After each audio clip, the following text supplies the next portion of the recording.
ಇನ್ನು ಬಿಜೆಪಿ ನಾಯಕರ ವಿರುದ್ಧ ಸತೀಶ್ ಜಾರಕಿಹೊಳಿ ಕೂಡ ಕೆಂಡಾಮಂಡಲರಾಗಿದ್ದಾರೆ. ಪ್ರಿಯಾಂಕ್ ರಾಜೀನಾಮೆ ಕೇಳ್ತಾ ಇರುವಂತಹ ಬಿಜೆಪಿ ನಾಯಕರಿಗೆ ಸತೀಶ್ ಜಾರಕಿಹೊಳಿ ತಿರುಗೇಟ್ ಕೊಟ್ಟಿದ್ದಾರೆ. ಮೊದಲು ತನಿಖೆಯಾಗಲಿ, ಆರೋಪ ಸಾಬೀತಾದ್ರೆ ನೋಡೋಣ. ಒಂದೊಂದು ಆರೋಪ ಮಾಡಿ ಎಲ್ಲರ ರಾಜೀನಾಮೆ ಕೇಳ್ತಾರೆ, ಆಗ ಇಡೀ ಮಂತ್ರಿಮಂಡಲವೇ ಖಾಲಿ ಆಗತ್ತೆ.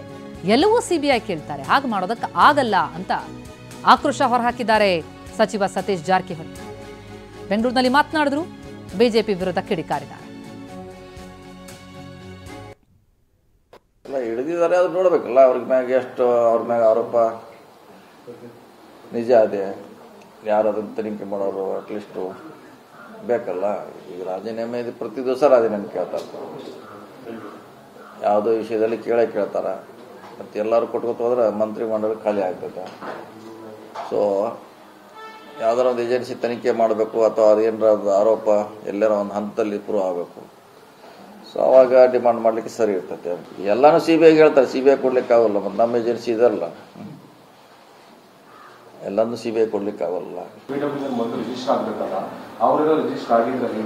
ಅಲ್ಲ, ಅದ್ರ ಬಗ್ಗೆ ನಮ್ಮ ಮಾಹಿತಿ ಇಲ್ಲ. ಅದು ರಿಜಿಸ್ಟರ್ ಅವ್ರ ಕಾಂಟ್ರಾಕ್ಟರ್ ಇದ್ರ ಇಲ್ಲ, ಅವ್ರ ನಿಜವಾಗಿ ಬಿಲ್ ಪೆಂಡಿಂಗ್ ಇತ್ತ,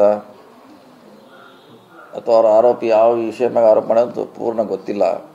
ಆತ್ಮಹತ್ಯೆಗೆ ಮಾಡಿದ್ದಾರೆ ಅನ್ನೋ ಒಂದು ಕಾರಣಕ್ಕಾಗಿ ಅದು ಯಾವ ಇಲಾಖೆದು, ಯಾವ ರಸ್ತೆ, ಯಾವ ಬಿಲ್ ಪೆಂಡಿಂಗು ಅದೆಲ್ಲ ಹೊರಗೆ ಬರ್ಬೇಕಲ್ಲ.